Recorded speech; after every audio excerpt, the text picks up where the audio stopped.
If one morning you were to ride in Bertie the bus, you would run down the winding country road with him, cross over stone-walled bridges, and travel past Thomas's branch line. Then you would hear Bertie's friendly greeting as he sees one of his friends pass by. His name is Tom Tipper, the postman.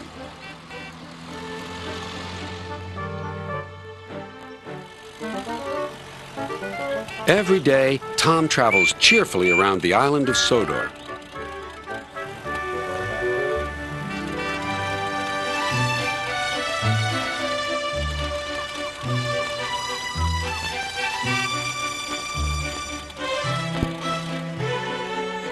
He stops at stations collecting letters and parcels from Thomas and Percy's mail trains.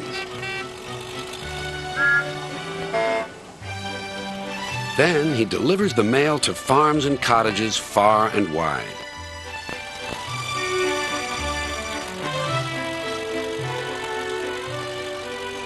The engines know that anywhere their rails won't reach, Tom Tipper will collect their mail and deliver it safely come rain or shine.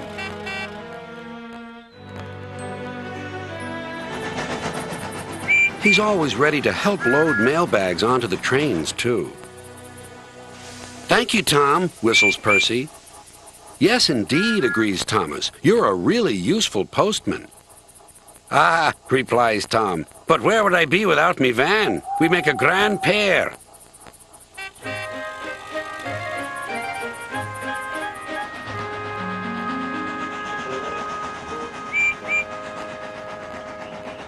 One day, Tom wasn't at the platform. A postman they didn't know dumped the bags on the platform and disappeared. "What happened to Tom?" wondered Percy. "And his old van," said the driver. "No wonder the new postman looks cross. Trying to carry mailbags on a bicycle would make anyone miserable." Next morning, the engines were glad to see Tom back again, but he looked very sad. "The postmaster decided my van was too expensive to run. The rounds take longer on my bike. I'm sorry, I can't stop to help you." "I wish I could cheer Tom Tipper up," sighed Percy, the small engine. He was just wondering about how this might be done when his thoughts were rudely interrupted. A man was shouting at Tom Tipper. "You've got to come back to Sir Topham Hatt's office. He needs you to sign some important papers right away." "Oh dear," replied Tom Tipper. "This is going to make me later still." He was in a hurry and being careless. He propped his bike against Percy's mail car and rushed away.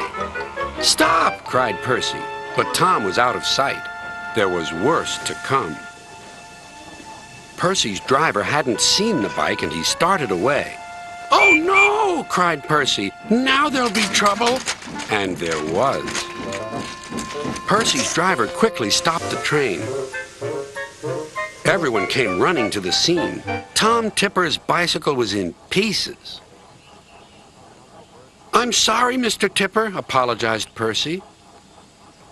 "Never mind, Percy," said the postman. "It wasn't your fault. But now I've only my legs to get the mail delivered. Whatever will happen next?" Tom Tipper soon found out. Next day, he was waiting happily for Percy.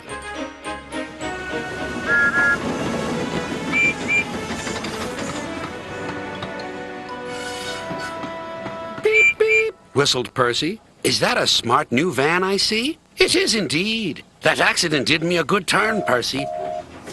My chief decided a new van would do the job.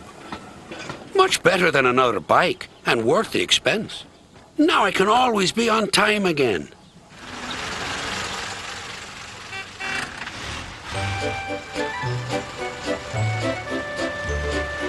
"So I did help," beamed Percy. "But by accident, you might say."